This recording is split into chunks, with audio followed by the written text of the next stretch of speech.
Begin Self-Publishing episode 120, The Looming Storm of GDPR with Annabel Kaye. Interested in self-publishing but don't know where to start? Want to get your book onto Amazon? Want to hold your paperback book in your hands?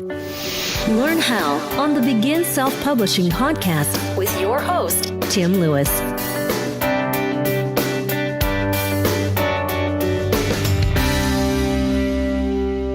Now, GDPR, if you're not familiar with those four letters, represents a general data protection regulation, rules that are coming in sometime in May this year, and are going to affect anybody who deals with anybody, email or data within the European Union or United Kingdom. And they actually, strictly speaking, apply to anybody in the world who uses data from EU or British citizens. Now, this is a very complicated and large subject because they've created some rules without properly fleshing out what the rules are about. So I thought I'd talk to an employment law expert and somebody who seems to be spending all of their time now dealing with GDPR and the ramifications, which is Annabel Kaye. I heard her interviewed on another podcast and she gave a very accurate description of what GDPR is and how it affects that particular sector.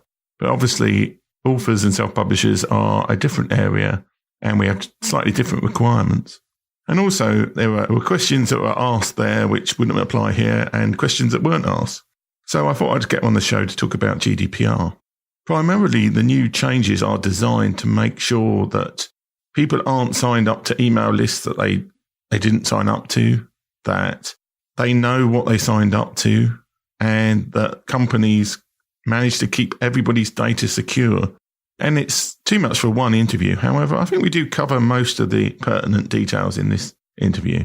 And certainly you can go to Annabel's site and find out more. So now over to the interview. Hello, Annabel. Welcome to the show. Hi, Tim. It's good to be here.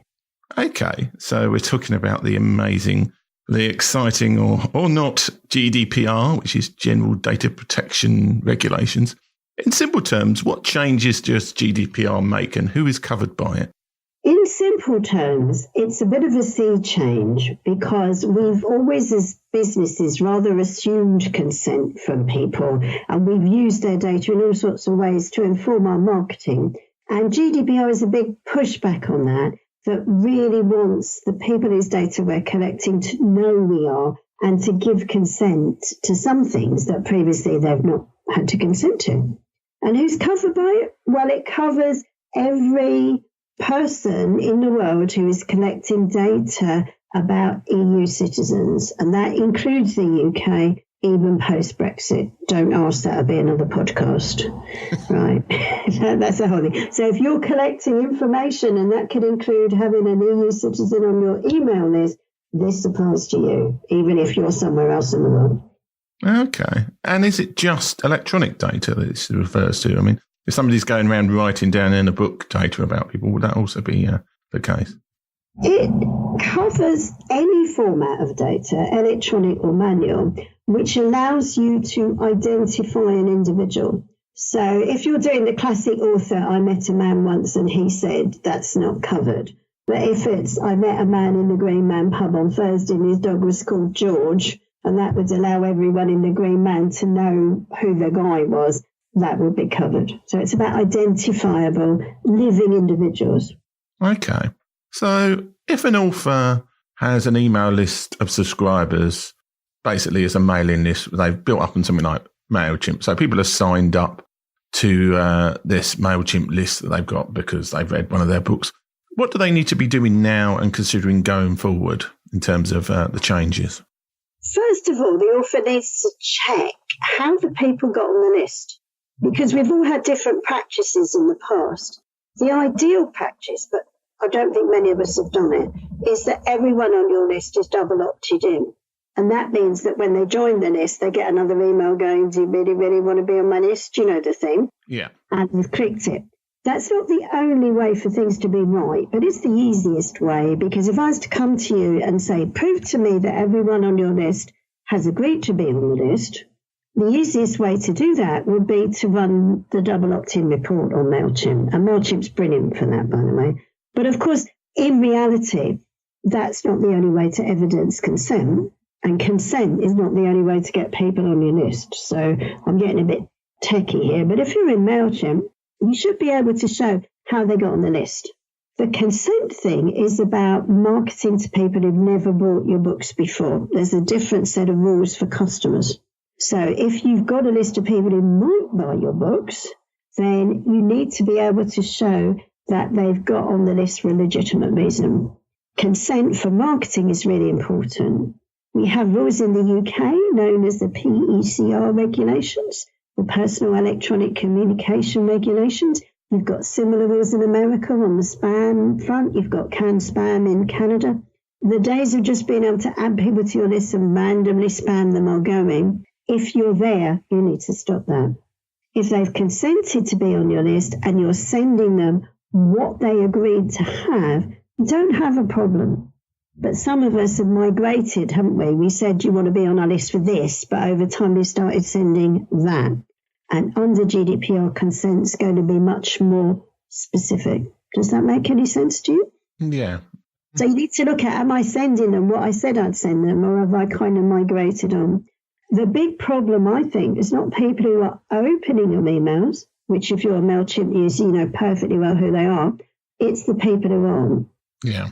You know, because in MailChimp, you can unsubscribe, and assuming that you haven't deleted that, which is also a breach of MailChimp's agreement, people who don't want your stuff are unsubscribing to it. But there's a subgroup of people who don't open it, and they're the ones you're going to get problems from, aren't they? Yeah.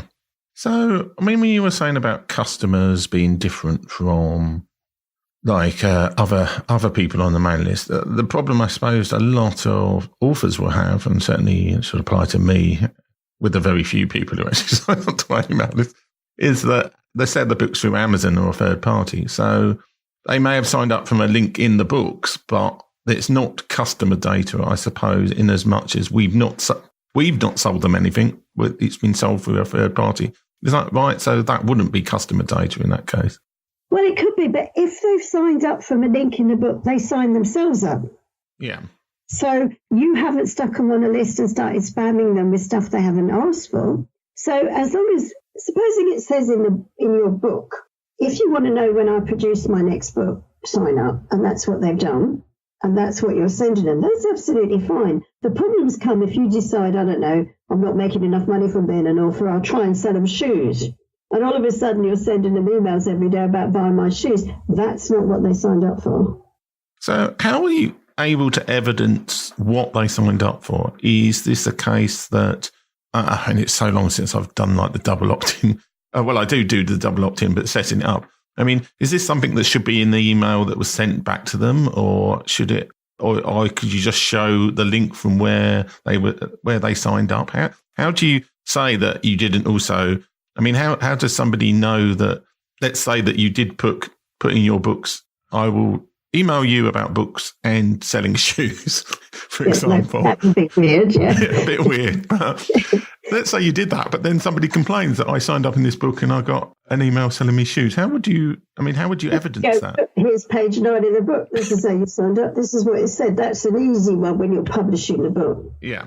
I mean, it's not so easy if you changed what you're sending them. But if you go back to MailChimp, which is a very common platform, and it's not the only one, yeah. Right? If you look at your mailing list in MailChimp, you have the opportunity to create sign-up forms. Yeah. And on that form, you can go, if you join this list, you can expect to get weekly, monthly, annual updates. I'll be telling you about my new books. I might be telling you about my thoughts on philosophy, religion, depending what kind of author you are. You know, this is what you can expect from me. It's all about expectations, so that when people agree to be on your list, they're not suddenly being hammered with stuff they didn't ask for. Some people have gone so far as to say how frequently they're going to mail. Now, I'm the world's worst emailer. I actually get written complaints from people on my list that I don't email them often enough. So, but for other people, I mean, I don't know about you. If you ever met someone at a conference, you give them the card saying, look, we must chat. And before you know it, you're getting 38 newsletters a day and sales pitches. And certainly for me, you're getting texted on the phone saying, here's the deal of the day. And it's like, no, this is not what I agreed to. Yeah. Right? You don't want to be the person pushing that out. GDPR is all about, hang on a minute, people consented to what they consented to, don't take the mic on. Yeah.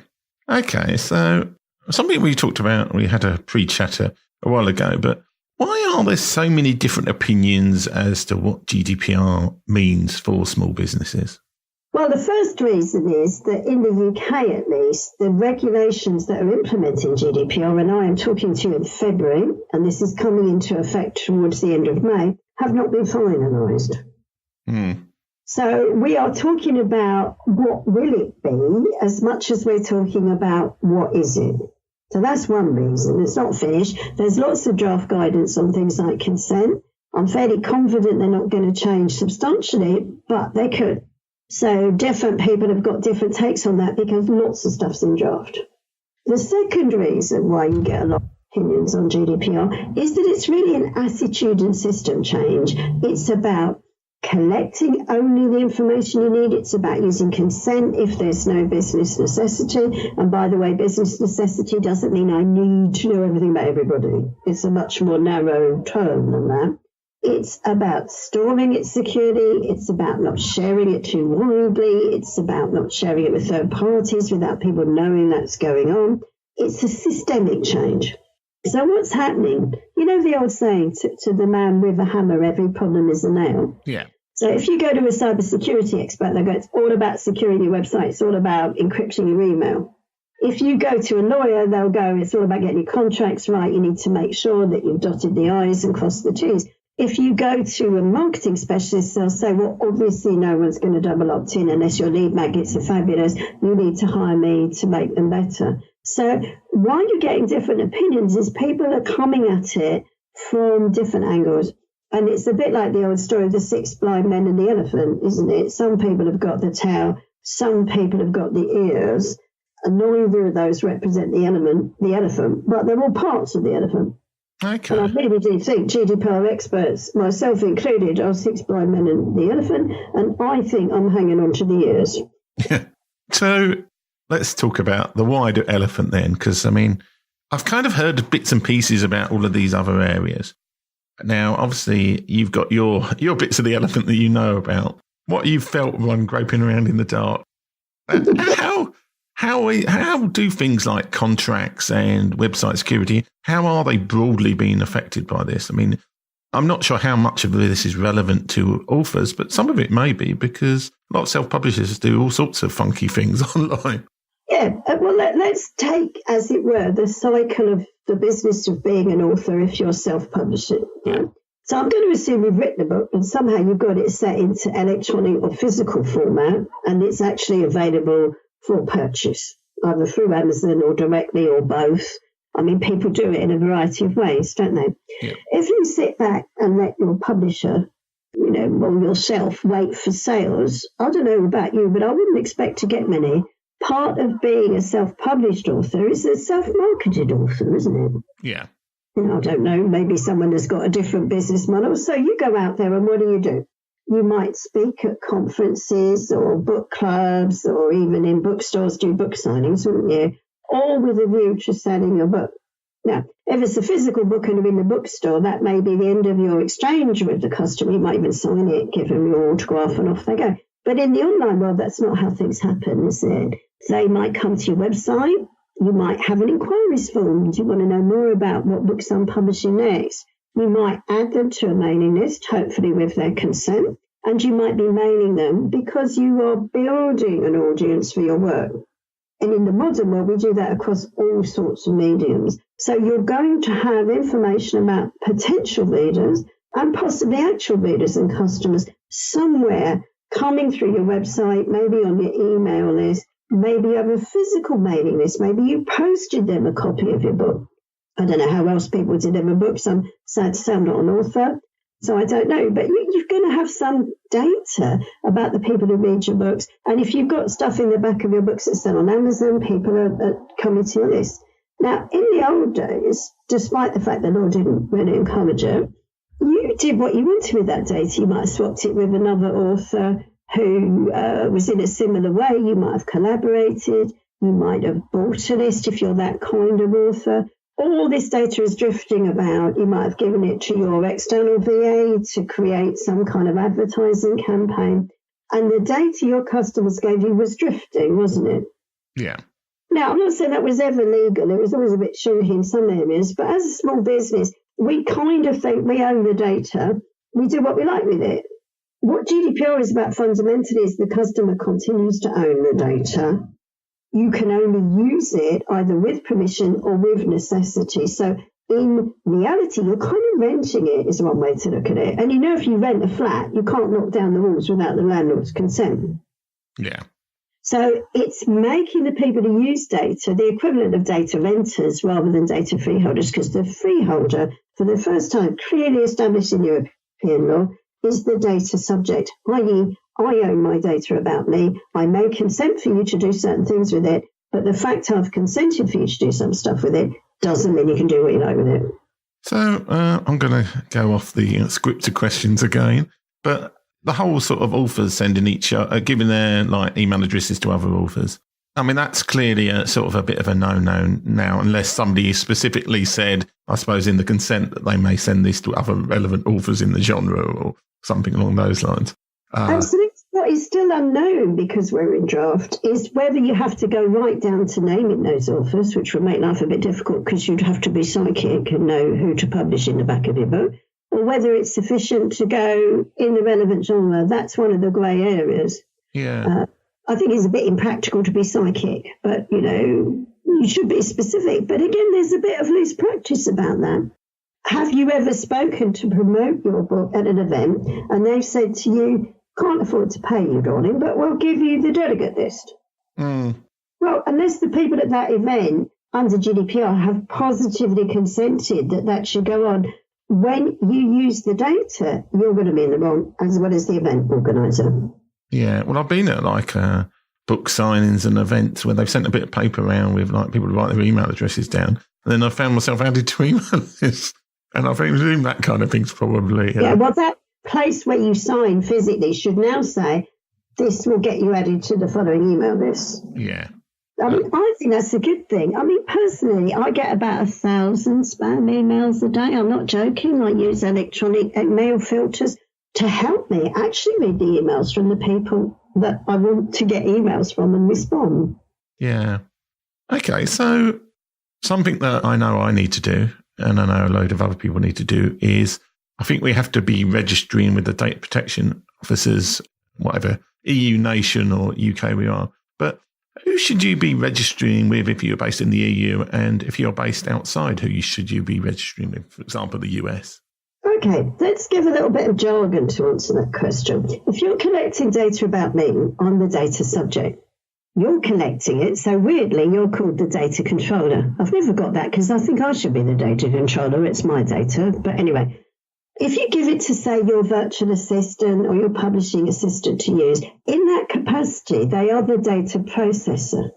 So many of us are data controllers for our own business, but we're also receiving data from other businesses because that's our job to process. So if you're a lawyer or an accountant or a virtual assistant, you will be data controller in your own business, but data processor for your client's business. Does that make sense? Yeah.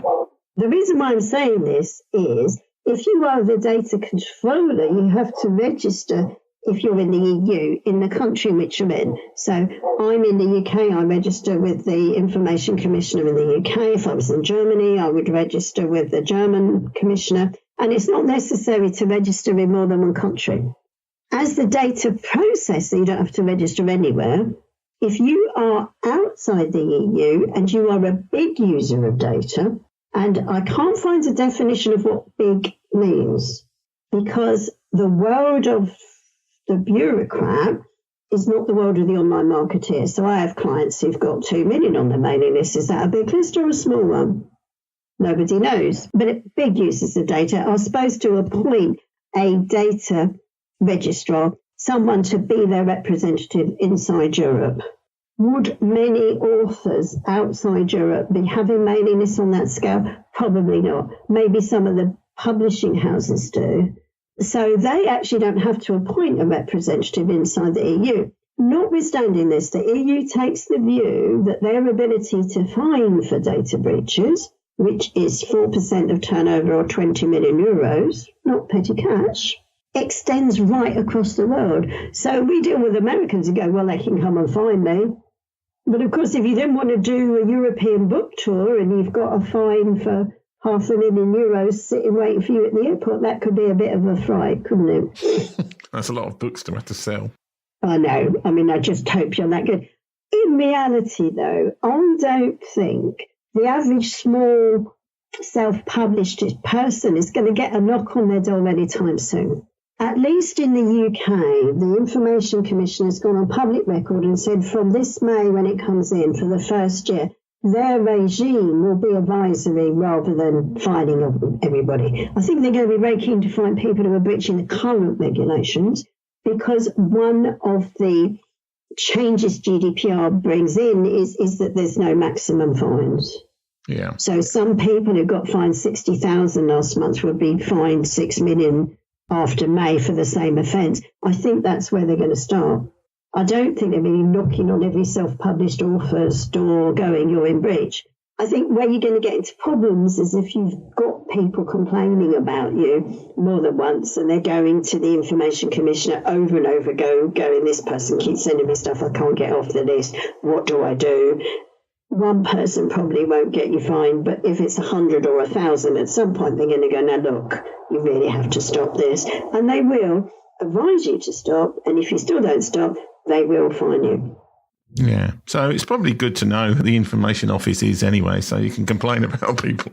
You've got a lot of spam and stuff. There's actually got an online, if you want to complain form, and I have been sorely tempted myself. I mean, there was a list I was put on this week without my consent, which, by the way, is not lawful today, pre-GDPR in the UK. I said to them, there isn't an unsubscribe button. Can you please take me off? And they didn't. And they emailed me again, and they didn't. And I kind of hovered over the report button. And would you like to know why I hovered and didn't hit it? Why did you hover and not hit it? Because the fines will be higher when the GDPR is in, and I thought I'd wait. Yeah. And if they're still doing it in May, there's going to be payback. Email revenge is a dish best served cold, as they say. Absolutely. I just thought, you know what? But I did ask them nicely. So GDPR is a bit like, and I don't want to upset or trigger anyone, but you must be aware of the Me Too campaign. And there is a sea change elsewhere, I think, between the genders about the idea of entitlement. And there has been a view amongst certain minorities of men, many of whom I have not met and do not wish to be acquainted with, that unless someone says no, it must mean yes. And I think we have been guilty as businesses of assuming a view with data that will take the view unless they say no, it must mean yes. And GDPR puts it firmly around the other way. Unless they've said yes, it means no, unless you can tick some of these other boxes, which are necessity or in fulfillment of a contract. So if somebody emails you and says, I want you to post me 4 books and here's my address, you don't need permission to keep the address because A, they've sent it to you, and B, it's necessary in order to ship the books, isn't it? Yeah. So we're not in a world where you have to say to people, before I ship you your books, can you double, triple sign off that you actually want me to have the address? We haven't gone that crazy, which is good. I mean, it would make life very difficult because that's to fulfill a contract. And obviously, you have to keep a record of the invoice for accounting purposes, don't you? You can't just shred everything the minute the books have gone. Yeah. So if you meet somebody at a conference and they give you their business card, now obviously you shouldn't really be adding them to your mailing list, but presumably there is no issue with just ad hoc emails or other uses of business cards and keeping them. You don't have to sort of be shredding business cards because of their right to be forgotten or anything like that, do you? Well, only if somebody says, I wish to exercise my right to be forgotten. But to be honest, I've forgotten the vast majority of business cards I ever picked up anyway. Yes. I think that would be quite an easy right to fulfill with a significant subset of the cards I've got. So I don't think the law is saying, if I gave you my business card and said, please call me, I wouldn't expect you to go, well, before I do, I want signs in triplicate that it's okay. But if I said, please call me, I wouldn't expect you to send me 100 pre-programmed texts a day going, buy my stuff, buy my stuff, buy my stuff. Yeah. So I think it's really a question of sanity. It's a question of manners. And it's a question of expectation. And it's not your expectation or mine as the person sending the stuff. It's the reasonable expectation of the person receiving it. So if I said, let's have a cup of coffee, do you call me? I do not expect 1,000 texts. Why would anyone expect that? Now, I know there are some people who are hardcore 80s and 90s style marketing who would say to you, they gave me their number. It's fair game to do anything after that. GDPR says no, it isn't. Yeah. But on the other hand, do you really want to irritate everyone you meet at conferences, one kind of deluging them in text? Would that make you best-selling author of the year, do you think? Probably not. So, yes, that's true. Another thing that comes to mind is certainly in the fiction world, at the moment, there are quite a lot of, well, there's one big sort of giveaway service called InstaFreebie. And what they do is people sign up. Basically, they use this service and they get a free book, and then they're added on by automation to the author's mailing list. Now, how should you be coping with some sort of third-party service where you get email? And it's similar with like Facebook ads and things like that. Should those all be going through double opt-in? Is that the way to kind of get around the consent issue, that you're actually getting it from another source? Well, if the people who are signing up for these instant books know that in exchange for the free book, they're going to be added to the author's email list, and that's there at the sign-up point, and they've signed themselves up as opposed to you grab their business card and sign them up, I don't think that's sufficient consent. I wouldn't go for double opt-in on that because they've signed themselves up. Yeah. I think double opt-in is a nice belt and braces because you can show that they really must have known, and you could say, until you've double opted in, you're not getting your book. You could move the book further down the cycle. But at the end of the day, if people have been told quite clearly, if you get this free book, you'll go on the author's mailing list, and there's an unsubscribe, which means they can easily come off it if you irritate them, whilst it may not be right up there with the priciest of everybody's double opted in, I don't see it as a practical problem unless you start burying them in emails.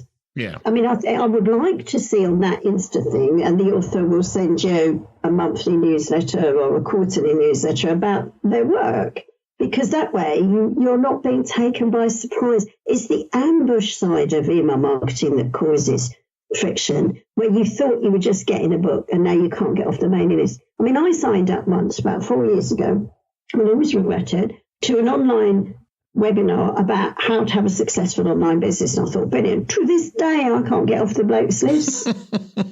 Is that waiting for GDPR as well? Absolutely. It's on my May 28th, mate. I can't get off his list. I've unsubscribed. I've asked him. I've phoned him. I've put him in spam. I've complained to MailChimp that send the lists out that this is spam. Cannot get away from the bloke. It's like rent your own stalker. Yeah. What I don't understand is why anyone in their right mind forgetting the law thinks that's a great way to promote your work. Yeah. The other question I have, beyond the questions that I had that I gave you beforehand, was how does social media and things like that fall into this? I mean, if you're messaging people on LinkedIn, for example, does that follow the same sort of rules? I mean, I don't know how. It's not really automated as such, but if you Now, I've got a blog on my site, and I'll give you a link to it, which is expressly about LinkedIn. Yeah. And the reason for that is a lot of people do something that's known as a LinkedIn scraping, where they either pay a VA to go through all their contacts and get the email addresses, or sometimes they even get an automation to do it. You can actually pay a kind of bot to do it if you've got that kind of money and that kind of number of connections to make it worthwhile. And this results in people like me being added to this just because we're connected with someone on LinkedIn. One, that is a breach in the UK of the current email marketing rules, which say consent. Two, it's actually a breach of the LinkedIn rules. Because what LinkedIn says is don't approach people with cold propositions, don't add them to their mailing list. And on my blog on the Coffee Clutch site, I actually set out which rules it's a breach of. Now, I perfectly understand that we're all on LinkedIn to network and do business. The distinction I'm drawing is do not add me into your daily, hourly, by the second text list, because I didn't ask you to. Yeah. Something else that people could do with those email lists is you can upload them into Facebook as what's called a custom audience and like send adverts to people on that group. They sort of become much more anonymized in that regard. Would that be under GDPR? Or, I mean, it would be very hard to actually prove that you were receiving a Facebook advertise because somebody had added you on. But is that something that would be outside of the spirit of it anyway? Well, the spirit of GDPR is about either consent or information. So I have been known to create the old customized Facebook audience myself. And if I go to my Coffee Clutch current data privacy policy, it will go. We use Google Analytics to find out how people are finding us and what pages they like, who doesn't. We use Facebook pixels. It took me 2 hours to explain to my co-directors what they were. They're not exactly state of the art. And from time to time, we will generate customized audiences, which are not aimed at you, Tim. I am paying to advertise to you, but people who meet that profile because you're people who are interested in our stuff and you're people who buy our stuff. With that consent, not consent, with that information, if people then give you their information, that's okay because you're not putting them on a mailing list. In a way, you are sort of aggregating. That's a lovely word, isn't it? Yeah. Then, because I'm not going, I don't know where you come from, Tim, but I'm not going, I want to run an ad for Tim in Birmingham. I'm going, lots of people from Birmingham seem to have hit my site lately. Maybe I should use the Facebook process to advertise to people who are in that sort of business in Birmingham, because this is where we're big at the moment. By the way, I've never been big in Birmingham. I don't think that's likely to happen. But that's really what Facebook advertising about. The spirit of GDPR is that you have a data privacy policy on your site, or if when people sign up to your mailing list, you say, and by the way, we aggregate this data to create lookalike Facebook lists. Fair enough. It's not forbidden. It's just about transparency. Now, when people know that, they can go, well, I'm not coming to you because I don't want to be part of your aggregated advertising campaign. Yeah. Well, I'm thinking of putting into, everyone's got a cart abandonment thing, haven't they? Tell me your carts are never abandoned and you can be my consultant, And I'm thinking of putting on mine, by the way, we're thinking of running an advertising campaign to people who failed to check out, because quite often the kids come in, the phone rings, you meant to complete the sale and you didn't, did you? Yeah, and then you've got an advert that reminds you and you go back and do it, so... Yeah, well, and as long as people know that, I think that's okay. I think what's really irritating, though, and I don't want to name brand names, but if you go on some of the really big shopping sites and you buy something, so you've actually bought it and you only need one of it, and then for the rest of your life you get ads everywhere about go buy it. And I would like to feel that we could arrive at the point where we could at least figure out you just bought it, you really, really don't need another one. Because that's one of my pet hates. Yeah, that's... Yeah, and there's anything cheeky, by the way. I had teenage sons years ago, and I bought some stuff as sort of joke Christmas presents for them. And I got chased around Facebook and Google for about 3 months with some really raunchy products because they'd obviously thought they knew what I was like. And one of them popped up when I was in a meeting, and I was like, no, I don't need this. Yeah. That is the trouble with browsing history being a bit more public, isn't it? So absolutely, turn cookies off or clear browser cache. Good idea if you've been shopping out of profile. Otherwise, you do get the weirdest of ads. But we live in this world, don't we? And the fundamental idea of GDPR is that you should know when you do something what the likely consequences of it are. So it would have been nice to know when I went on that site that for the rest of my life I'd get rather dubious advertising that would pop up all over my desktop, regardless of who was with me. Yeah. Anyway, how can people find out about Annabel, Kaye and GDPR and the things that you do? Well, I think the best thing to do is to either check out the Coffee Clutch Facebook page, which is oddly enough called Coffee Clutch. That's all K's and F's, by the way. No C's in it. Or check out our webpage, coffeeclutch.co.uk. We have a page for what we're doing on GDPR, which is weirdly/GDPR. And we have free emails about GDPR, which, by the way, if you sign up to, you won't get emails about anything else. Strange, that, really. You probably end up complaining to me that I haven't sent you enough emails because actually people are quite hungry for that sort of content. We're working with businesses and groups. We're just about to launch a new group. We're already supporting VAs. We're supporting trainers. We're supporting businesses who are primarily outsourced. And next week, we're launching one which is going to be called the Digital VIPs, which is really looking at people who market their services online, because you've got all this matrix of Facebook, you've got Google Analytics, you've got how do you run your email campaigns, what do you do with people who sign up into your webinars? I mean, it's just endless, and you just have to go through and tick the boxes, really. And we're gathering people who operate in similar ways together. We work together for a year. Most of our group's got 50, 100 people in it, it's that sort of number. Finding out between us how this works, because if anyone tells you they know absolutely how to implement GDPR today, I think you should either call for the mental health people or be aware of the fact that really can't be telling you the truth, because nobody knows everything about this. And we're finding a way with various sort of micro businesses. And in a way, it's amazing because they all work different ways. You'd think everyone's email campaigns ran the same way. I've come across platforms I've never even heard of. Yeah, it's interesting, the range of products that people actually use, isn't it? And why? And some of them picked a platform 10 years ago that is so insecure today, you kind of wonder why they haven't noticed. Yes. I think people emailing from their own PCs have probably, to groups of people, it probably isn't a good idea. They probably should be using some sort of proper service anyway. And they should. I mean, here's my big tip for the day. You have this for free. Make sure you're on the most up-to-date operating platforms you can be on. If you're on Windows 95, please. Yeah. Really time to upgrade, Encrypt your hard drive. Yeah.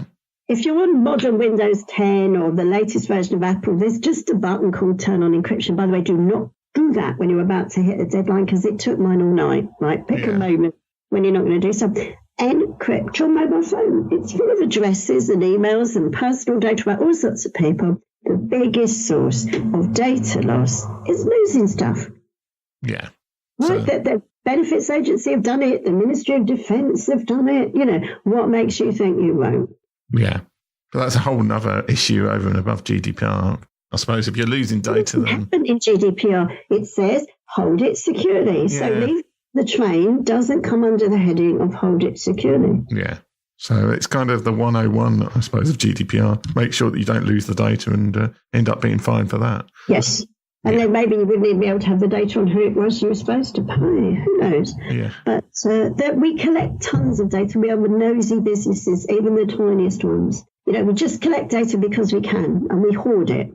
And we don't. How many people dispose of a laptop that's got hundreds of old emails on it without bothering to shred the data on that?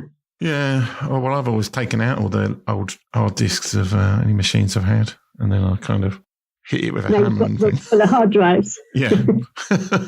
So, hopefully I've at least completed that. And of course, from an author's point of view, backups are really important. You have to back up when you're writing, because it's just heartbreaking if you lose it. But if you're backing up data about other people, don't forget to encrypt your backups. Yeah. And these are simple things. I mean, it's like, whoa, you don't have to work for MI5 to do this. That would reduce your chances of losing other people's data by about 80%, wouldn't it? Because if it was lost, no one could read it. Yeah. Anyway, thank you for being on the show today, Annabel. You've been very helpful. I hope so. It's a big subject. And I wouldn't want anyone to be scared by GDPR. People are telling you can't trade, you can't do anything, you can't run your business anymore. They haven't fully understood it. Just treat your customers and their data with respect and you'll be fine. Okay. Yeah, well, that works. That's a very good idea. So thanks a lot for being on the show. You're most welcome. Thanks for listening. If you enjoyed today's show, please stop by iTunes and rate and leave a review. This helps make the show more visible. For free resources, show notes, and other helpful content, join the community at beginselfpublishing.com.